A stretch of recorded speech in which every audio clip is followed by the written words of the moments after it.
Hello दोस्तों, स्वागत है आपका हमारे यूट्यूब चैनल मनदीप स्टडी अड्डा में। दोस्तों इस वीडियो में हम लोग ना ग्रामर सेक्शन का जो इंग्लिश का है उसका ना एक पार्ट पढ़ने वाले हैं जिसका नाम है रिमूवल ऑफ टू, जिसको ना दोस्तों रिमूव टू के भी नाम से जाना जाता है। वही इस वीडियो में हम लोग सीखने वाले हैं, वो भी ट्रिक के माध्यम से सीखने वाले हैं। बहुत ही बेहतरीन ट्रिक के माध्यम से हम लोग ना इसमें रिमूवल ऑफ टू सीखने वाले हैं। तो देखिए दोस्तों, सबसे पहले ना ये मैं बता दूं कि ये जो चैप्टर है रिमूवल ऑफ टू इंग्लिश का एक बहुत ही बेहतरीन सेक्शन है जो ना विभिन्न प्रकार की प्रतियोगी परीक्षाओं में भी पूछा जाता है और विभिन्न प्रकार की बोर्ड एग्जाम में भी पूछा जाता है। अगर दोस्तों आप सीबीएसई के स्टूडेंट हैं तो ये आपके लिए बहुत ही इंपॉर्टेंट चैप्टर रहेगा, तो आप वीडियो में बस अंत तक बने रहे।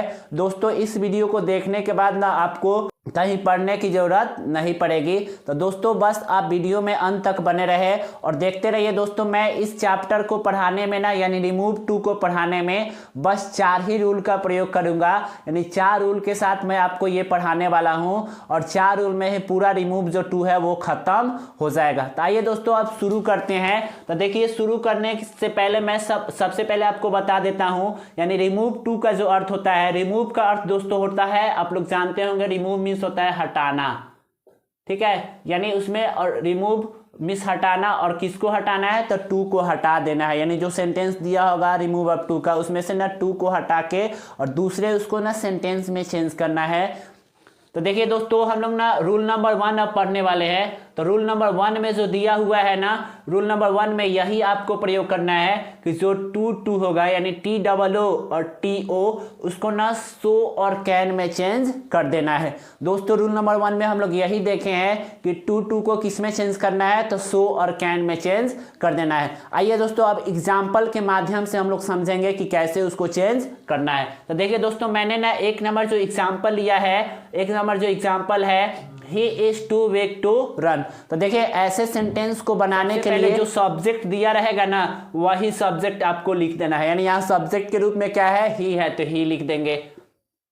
इसके बाद देखिए दोस्तों यहाँ ना ही के साथ इज हेल्पिंग वर्ब लगा हुआ है, तो यहाँ भी ही के साथ इज, यानी जो भी यहाँ सब्जेक्ट रहेगा वो लिख देंगे और जो हेल्पिंग वर्ब रहेगा वो लिख देंगे। इसके बाद देखिए इस टू को हटा देना है, टू को हटा के और इसके स्थान पे क्या लिखना है तो देखिए टू के स्थान पे लिखना है सो, तो सो लिख देंगे। और इसके बाद ना यहाँ वीक है तो वीक का वीक हो जाएगा वीक, और इस टू को भी हटा देना है और इस टू को हटा के ना यहाँ सबसे पहले डैट का प्रयोग करना है, डैट। और देखिए दोस्तों डैट लिखने के बाद ना देखेंगे जो क्वेश्चन में ना जो सब्जेक्ट शुरू में रहेगा वही यहाँ पे लिख देना है डैट के बाद। तो देखिए यहाँ ही है तो ही लिख दिए ही।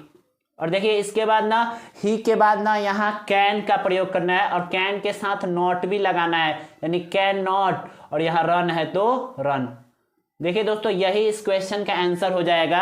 इसमें ना क्या करना है, जो सब्जेक्ट रहेगा वो सब्जेक्ट लिख देना है, फिर इसके साथ जो हेल्पिंग वर्ब रहेगा वो भी लिख देना है और इस TOO को हटा के इसके स्थान पे ना सो लिख देना है। और यहाँ पे वीक था तो वीक लिख दिया और इसके बाद फिर इस टू को हटा के डैट का प्रयोग करना है और शुरू में जो सब्जेक्ट रहेगा वही लिख के और कैन नॉट लगा के रन है तो रन लिख देना है। वही रूल नंबर 1 में करना है, यानी ऐसे सेंटेंस को बनाने के लिए इसी रूल को फॉलो करना है। आइए दोस्तों अब दूसरा एग्जांपल की तरफ चलते हैं। तो देखिए दूसरा एग्जांपल ये है, सी इज टू पुअर टू पे द फीस, यानी वह इतनी गरीब है कि फी नहीं दे सकती है, यानी वह फी देने के लिए ना बहुत गरीब है। तो देखिए इसी को ना चेंज करना है, इसी को ना चेंज करना है। तो देखिए सबसे पहले ना यहाँ सी है तो सी के जगह हम लोग लिख देंगे सी, और इसके साथ ना इज लगा हुआ है तो वही हेल्पिंग वर्ब का भी प्रयोग कर देंगे इज।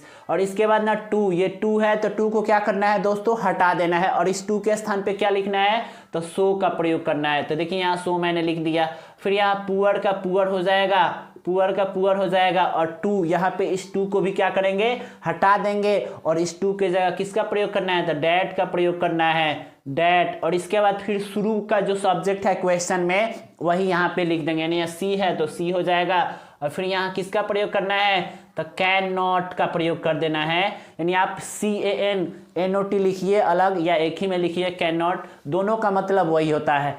इसके बाद देखिए क्या करना है, इसके बाद टू के बाद जो है ना वो सब वर्ड ना कैन नॉट के बाद लिख देना है। तो देखिए यहाँ टू के बाद क्या है पे द फीस, तो कैन नॉट के बाद वही लिख देना है पे द फीस।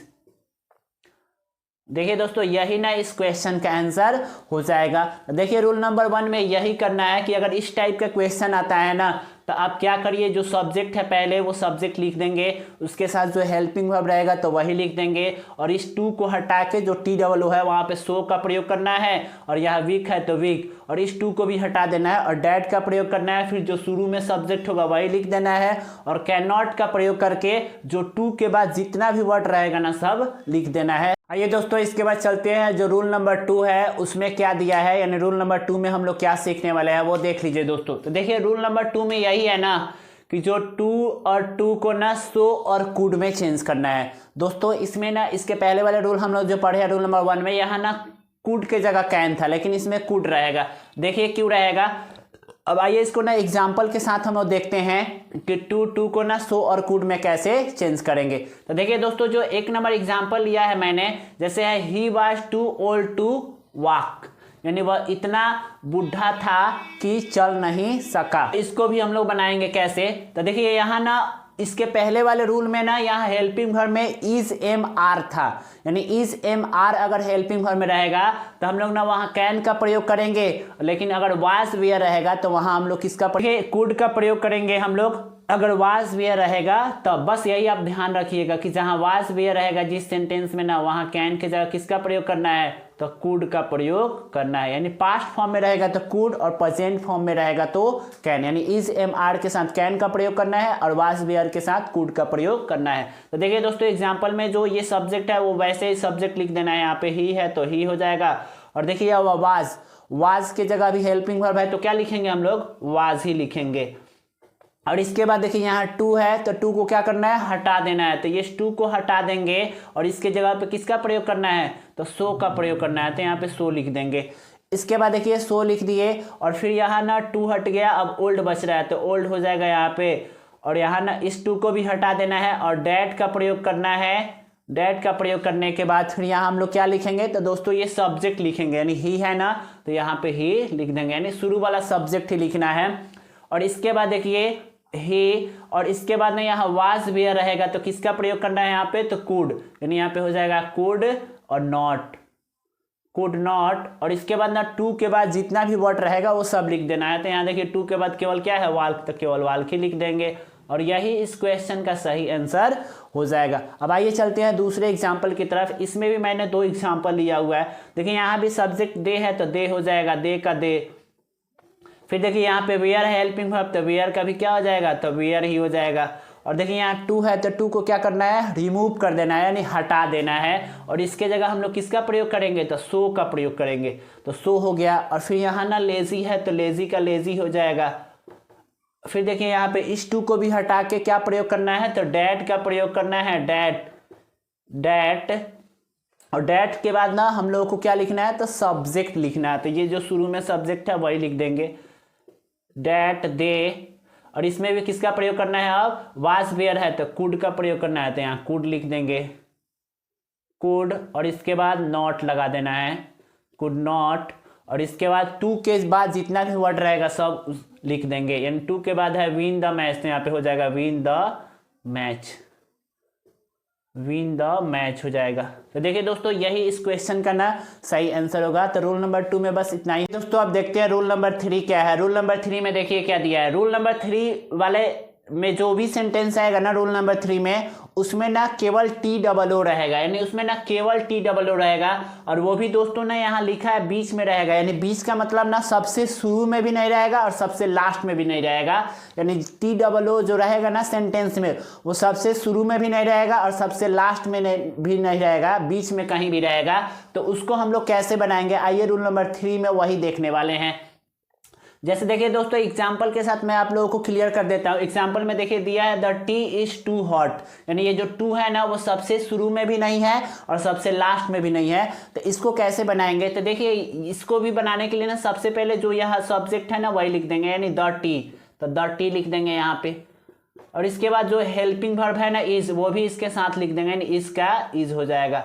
और इसके बाद देखिए दोस्तों क्या करना है, इस टू को हटा देना है। इस टू को हटाने के बाद ये तो इसका ना कंपैरेटिव डिग्री लिखना है, इस एडजेक्टिव का ना कंपैरेटिव लिखना है, यानी हॉट का हो जाएगा हॉटर, हॉटर, और इसके बाद ना यहाँ देन का प्रयोग करना है, देन, और इसके बाद से ना दोस्तों इसको दो तरह से बना सकते हैं। यानी इसके बाद ना हम लोग ये भी लिख सकते हैं, जैसे है the tea is hotter then it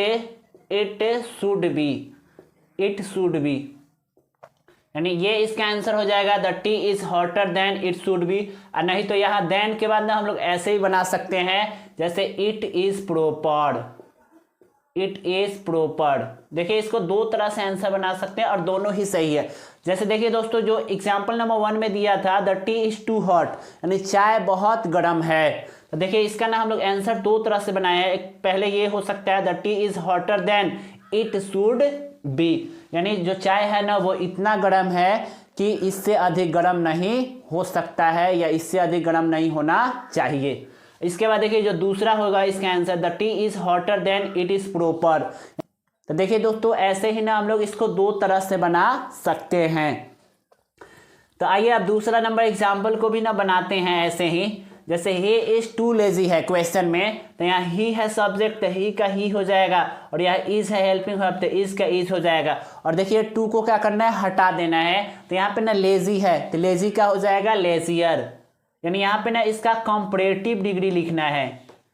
तो लेजी का हो जाएगा लेजियर, और इसके बाद ना देन का प्रयोग करना है, देन, और यहाँ से फिर दो तरह से बना सकते हैं। तो देन के बाद ना ये जो सब्जेक्ट है ही, तो ही शुड भी हो जाएगा आंसर, शुड भी। और नहीं तो हम लोग क्या बना सकते हैं देन से चेंज करके, देन ही इज प्रॉपर। और दोनों ही दोस्तों ना दोनों ही आंसर सही हो जाएगा।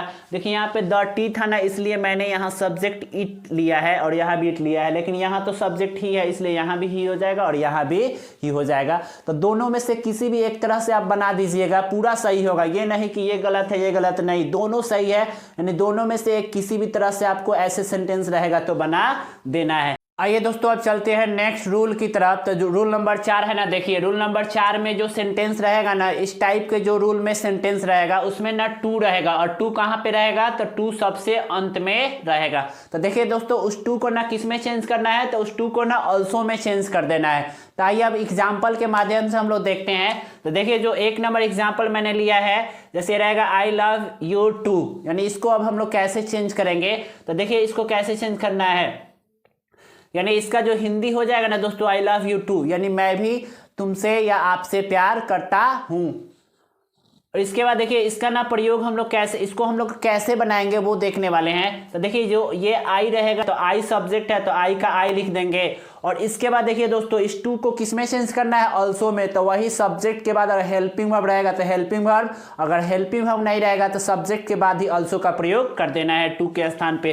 तो देखिए यहाँ आई है तो आई, और यहाँ ऑल्सो लग जाएगा ऑल्सो, और इसके बाद लव, आई ऑल्सो लव और यू, यानी इसमें से ना टू को हटा देना है और टू के स्थान पे ऑल्सो का प्रयोग करना है। अब आइए देखते हैं वैसे दूसरा एग्जाम्पल क्या है। तो दूसरा एग्जाम्पल जो है ना कि cotton is grown in India too, यानी कॉटन को ना इंडिया में भी उपजाया जाता है। देखिए इसको हम लोग बनाएंगे। तो यह ना कॉटन है तो कॉटन की जगह, यानी सब्जेक्ट जो कॉटन है तो कॉटन की जगह कॉटन लिख देंगे, और इसके बाद हेल्पिंग वर्ब है इज तो इज, और इसके बाद किसका प्रयोग कर देना है, तो ऑल्सो का प्रयोग कर देना है। यानी यहाँ पे हो जाएगा ऑल्सो, और फिर वही सब लिख देंगे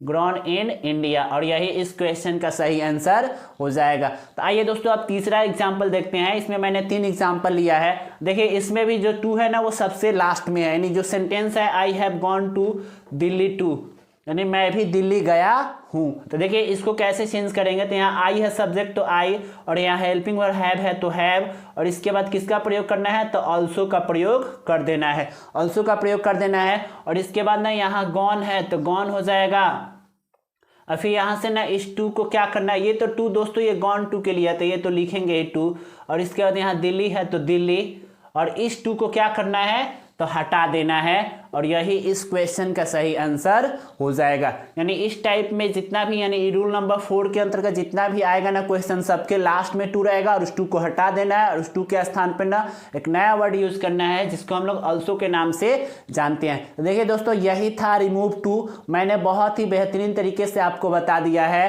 तो दोस्तों, अगर आप मेरे चैनल पर नए हैं तो मेरे चैनल को सब्सक्राइब कर लीजिए। कमेंट करके जरूर बताइए कि आपको ये वीडियो कैसे लगा। और आइए दोस्तों, मिलते हैं आप नेक्स्ट वीडियो में। थैंक यू दोस्तों।